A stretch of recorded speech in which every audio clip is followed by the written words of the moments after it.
আলাইকুম। আপনারা কেমন আছেন? সবাই ভালো?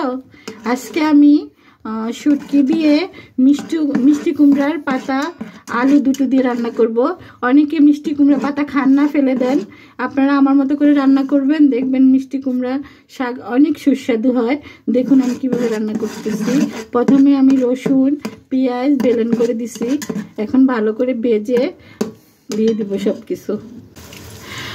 অনেক সময় অনেকে শাক রান্না করে ঝোলের কালার পানির মতো দেখা যায়, রং হয় না। এই কারণে আপনারা সবসময় চেষ্টা করবেন শাকের সাথে একটু হলুদ বেশি দেওয়ার জন্য।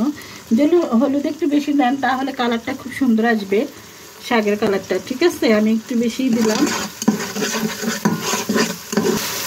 আর আমি একটু ঝাল খাই শাকের সাথে, কাঁচামরিচও দিব, মরিচের গুঁড়ো একটু পরিমাণ বেশি দিব। এক চামচের থেকে একটু বেশি দিলাম। এখন এই দেখুন লবণ দিয়ে দিলাম, আপনারা পরিমাণ মতো লবণ দিয়ে দিবেন। একটু পানি দিয়ে দিলাম। এখন আমি আলুগুলো দিয়ে দিচ্ছি। এইভাবে আলু কেটেছি ছোট ছোট করে, আপনারা এইভাবে ছোট ছোট করে কাটবেন।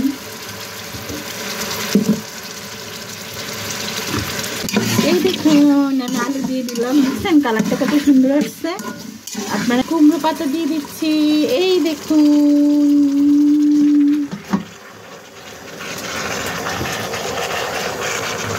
আমি হলুদ দিয়ে লবণ দিয়ে শুটকিটা একটু সিদ্ধ করে নিচ্ছি, কারণ অনেকে শুটকির গন্ধ সহ্য করতে পারে না, ভালো লাগে না, তাই সিদ্ধ করলাম। এই দেখুন অনেক সুন্দর হয়েছে, আপনারা এইভাবে সিদ্ধ করে নেবেন। এখন আমি এটা শাকের সাথে দিয়ে দিব। এই দেখুন আমি শাকের সাথে দিয়ে দিলাম।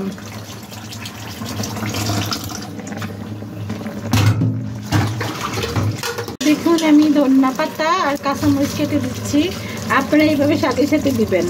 অনেকে করে কি শুটকি রান্না করলে বলে কি যে ধনিয়া পাতা দিলে শুটকির গ্রান থাকে না, এটা ভুল ধারণা। আপনারা এইভাবে দিয়ে খেয়ে দেখবেন অনেক টেস্ট হয়। আমি কাঁচামরিচ 4-5টা দিলাম আর ধনিয়া পাতাগুলো কেটে দিলাম। ওকে, এই দেখুন অনেক সুন্দর হয়েছে না? আপনারা এটাকে আরও শুকনো বানাবো এটাকে, তারপরে দেখবেন এটা এত টেস্ট কি বলবো, সুন্দর হয়েছে না? এই দেখুন শুটকিগুলো কি সুন্দর দেখা যাচ্ছে, অনেক সুন্দর হয়েছে। এই দেখুন অনেকে বলে শুটকি সিদ্ধ দিলে শুটকির কিছুই পাওয়া যায় না। এই দেখুন আমার শুটকিগুলো ঠিক আস্তে আস্তে রয়েছে।